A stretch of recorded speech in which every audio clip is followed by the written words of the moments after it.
Hi everyone, for my informative demonstration speech, I chose to do how to properly groom a horse. Imagine climbing onto your horse for a ride only to discover that halfway through they have a painful rock lodged in their hoof or a sore hidden beneath their coat. Spending just a few extra minutes looking over them when you're grooming them can help prevent discomfort or injury. First, I will introduce the grooming tools needed. Second, I will demonstrate the grooming process step by step, and then I will explain the importance of performing a final health and safety check. Before we begin grooming, let's take a look at the equipment you'll need. The first item you'll need to groom your horse is a curry comb. It is used to loosen the dirt, mud, and loose hair on them, which you can see he has quite a bit of going on here. And the second brush you'll need is your hard brush. That's used to just get all the extra dirt off and anything else that's left behind.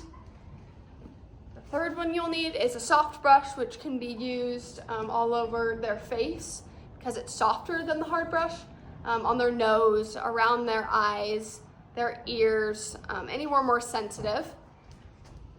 And the third thing you'll need is a mane and tail brush.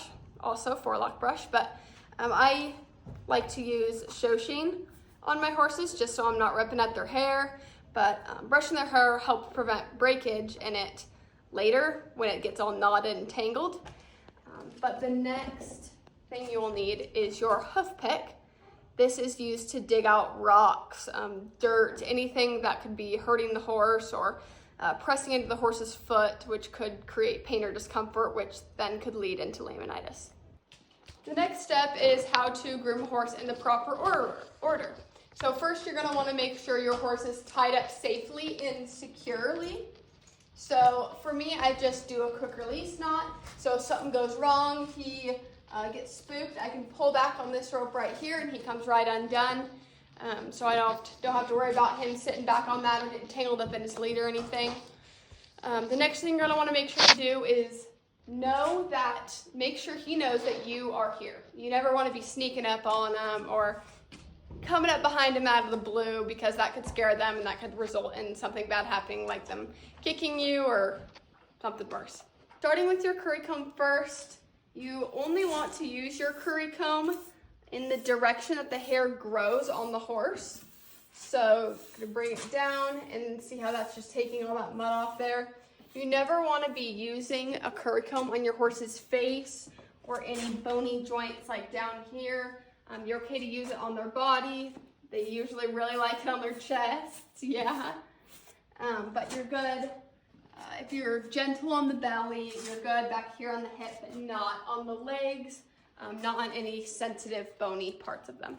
Your next step is going to be taking your hard brush and going over your horse just all over, just to get the rest of the dust, dirt, like these little grass seeds off, anything that's left over, just getting all that off. You can use this pretty much all over, probably not still the face, but anywhere probably from here back, you're good to use it. Just make sure you're gentle in their armpits in case there is some sensitive skin or some sores from the cinch, but you're good on the legs with this brush and pretty much everywhere else except for the face. The next brush you're going to use is the soft brush. So this is the brush that I'd use on my skin, but this is the brush you can use on the face, around the eyes, still going with the way their hair grows. Just very a gentle brush, and just a gentle brush that helps get dirt off the sensitive areas. And this would be a good brush that if your horse does have some sores, you could brush them off with this, or any like sensitive spots. This would be a good brush for that. You can use it on their legs, also their hooves, just to clean off some dirt, dust, whatever. The next step is the forelock mane and tail brush. So you just want to get a normal mane and tail brush, and I like to use Shoshin as my detangler so I'm not like ripping on their hair, but I just usually spray my horse's mane and tail down with that, and then go from the bottom to the top to help reduce the breaking and help reduce the pulling on their hair. But you could do this mane back here on the tail, start at the bottom once you put the detangler in, if that's what you choose to do. And if you choose to brush their forelock, which I don't usually do, make sure you're being very gentle and also starting at the tips of the hair. The next brush you're going to use is your hoof pick, which you can see all this stuff packed in here. You just take this little edge, put it in there, and just grab all that stuff out. This helps, he has pads in his feet, but if there are any extra rocks or anything in there, that will dig them out. There's also this handy little brush on this side that you can brush out the feet in as well. For the final step, you're going to want to be looking over your horse while you're grooming them. For their legs and cinch area, you're going to be wanting to make sure that there are no sores, no cuts, nothing abnormal.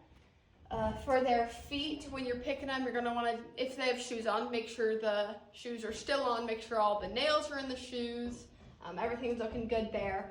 And then where the saddle sits, you're going to want to make sure all of the dust and dirt is off of there, because if the dust gets to their skin, it could rub and cause a sore or cause some kind of irritation on their skin. Now that we're done with the grooming process, we will go over a few of the key points that I taught you today. I taught you the proper way to groom your horse with all the tools you need. I taught you the tools you need, and I taught you how to do a proper safety review on your horse before you ride them. My purpose today was to demonstrate how to properly groom a horse before riding while explaining why each step is very important. Grooming is far more than just making a horse look pretty. It is important. It is an important part of horse ownership. It promotes health, comfort, and safety for both the horse and the rider. Thank you.